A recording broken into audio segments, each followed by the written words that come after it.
Weight gain জার্নিতে খাবার খেতে আমার কি কি সমস্যা হচ্ছে আজকে বলবো। হাই, আমি মিমি। মিমির গল্পের ঝুলিতে তোমাদের অনেক অনেক স্বাগত। ওয়ার্কআউটের প্রথম সপ্তাহে আমি 2 কেজি, 3 কেজি, 5 কেজি পর্যন্ত ওয়েট লিফটিং করেছি, সাথে স্ট্রেচিংও করেছি। সমস্যা খুব একটা হয়নি, কিন্তু সবচেয়ে ঝামেলা হচ্ছে ডায়েট ফলো করতে। যেহেতু আমার ওয়েট কম, আমি খাবারও কম খেতাম। আমার বডি একটা লিমিট পর্যন্ত খাবার নিতে পারে, কিন্তু ঠিক যখনই আমি খাবারের কোয়ান্টিটি বাড়াতে শুরু করলাম, আমার পেট ভার, ব্লোটিং আর গা বমি শুরু হলো।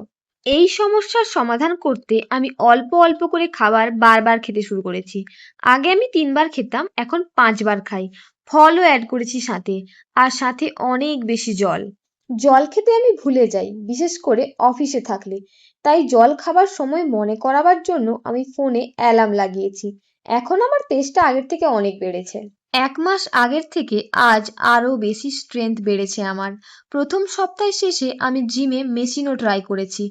আজ যেটা পারছি না আগের দিনগুলোতে, সেটাই শিখে নেব। এটাই আমার টার্গেট।